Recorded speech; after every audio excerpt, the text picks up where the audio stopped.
Good evening and welcome back to another episode. It's great to have you on board once again. It's been a few days since the last one. We'll try to get them out quicker and faster. I don't know if that's a proper grammatical sentence. And some of my words are misspelled on some of these things. So always trying to hurry up and get these things up as fast as I can. As usual, I will say I'm thankful that the Lord has given me the opportunity to be here and to be able to put these episodes up. Not everyone will agree, and that's okay. I can't force you to agree with me, and you can't force me to agree with you. But what I do, as I always say, I put these here so you can see them. You can make your own decisions whether you feel it makes sense.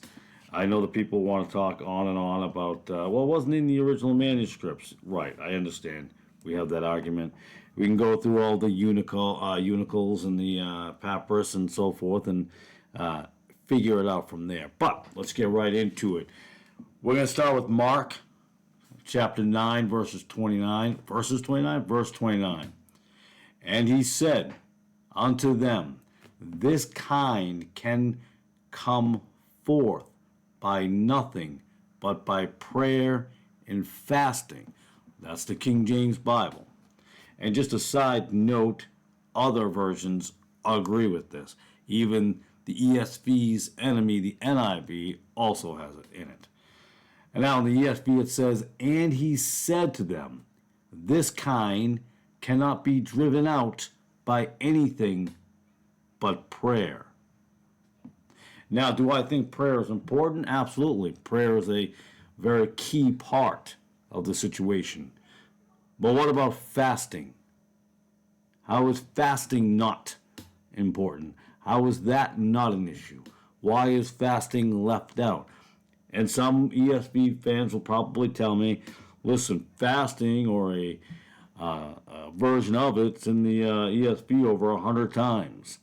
And I will agree that a version of it, a derivation of the one that's there, I think it's 110 or 111 or something like that. And the King James has 114. But I will say in what places and where it says fasted and fasting. I mean, you look at Ezra chapter 9, verse 5, and you find heaviness instead of fasting. So there are changes and there are differences. And some will go, some things that mean the same. It's a different word. Well, heaviness and fasting does not mean the same thing. Number two, we want to look at the fact that fasting is, I don't know, kind of a big deal. It's kind of a big deal. I think it is anyways. Of course, we know it is. It's a big deal. In the Bible, it's an important facet. A lot of fasting. Now, a lot of today's new churches, I can't speak for every single new church that there is, but the ones that I've looked at, the ones that I've tried to learn from, the ones that I try to check their website doctrines and so forth and so on, there is no talk of fasting. There's not a whole lot of talk of fasting. However, there is one beautiful teaching they teach. Now, it's not really a beautiful teaching, but they teach praying things into existence. Now, the NIV folks in the Pentecostal trait, they did the same thing. So some of the ESV readers will agree with the Pentecostal lineage, although they'll say they don't, but they practice the same thing. I'm going to walk away from that now because there's a lot more we can say about fasting, but again, I want to make as many of these episodes as possible to get them out there. Let's jump over to Mark chapter 10. If you have your King James Bible, obviously open it up. If you don't, you can pull up the online for now. I'm not a big fan of always looking at the online, but you can use it, and the ESV. Now, Mark chapter 10, verse 21, it says, then Jesus, beholding him, loved him, and said unto him, one thing thou lackest. Go thy way, sell whatsoever thou hast, and give to the poor, and thou shalt have treasure in heaven. And come, take up the cross, and follow me. Now, what does it say in that same verse in the ESV? And Jesus, looking at him, loved him, and said to him, you lack one thing. Go, sell all that you have, and give to the poor, and you will have treasure in heaven. And come, follow me. Do you see what's missing here? Let's go back up here. Right after heaven it says, and come, take up the cross. Here it says, and come, follow me. Why is the cross missing? Honestly, ask yourself, where's the cross? What does the verse in the ESV teach?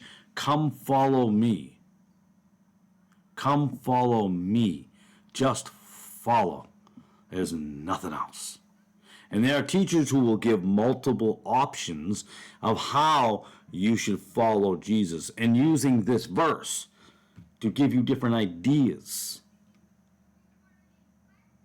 But you are to take up your cross, lose who you were, and all of the worldly things that kept you as a possession. The ESV removes this because we can play footsies with the world. So we no longer have out of the old and into the new. You don't have to pick up your cross. You don't have to let go of all those things. That is what picking up the cross entails with other things. You don't have to walk away from the world. You just have to follow me. You could still do worldly things, but that is untrue. You have to pick up your cross. We all have a cross to carry. We have to let go of those things. We have to carry each day. I have to go to work each day. I have to remain steadfast. I have to be separate from the world. I have to take those slings and arrows. I have to be looked at as different, which I don't have a problem with. We are all called to be peculiar people. But how often people today do not want to take up their cross. They don't want to let go. They want to keep the things that they have in the world. They don't want to go and sell everything they have. Just enough. They just want to give just enough. Thank you for tuning in this evening. I appreciate it. As always, we kept that under 10 minutes. That's pretty good. Keeping the commentary a little bit lower and getting straight to the point. I hope some of you have enjoyed these, and I hope someone out there has looked at this and went, huh. Now, I'm not saying you have to agree with me, but at least you look at it and go, well, that's interesting. I'm going to go ahead and look more into it. And I suggest you do. Instead of following what everybody always says, look into it. Do as the Bereans did. They searched the scriptures. Search the scriptures. Don't listen to the pastor all the time. Don't listen to your preacher all the time. Don't listen to your motivational speaker all the time. And some of those pastors out there, call themselves pastors, they're just, worldly. Well, they're part of the world, but they're just motivational speakers. Not giving you a lot going on here. Feel good about yourself. Feel good. You're living your best life now. If this is, and it's been said before, if this is your best life now, that's terrible, because heaven can't be that great, can it? But it is great, because this is not your best life now. And with that, thank you very much for watching tonight. As always, I'm grateful and I am thankful. Some may not believe that, but I am.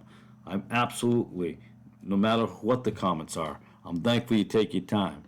I've gotten back to a few more people, but I'm doing the best I can. I said before, I work 10 to 14 hours a day. I can't get to everybody all the time. I try.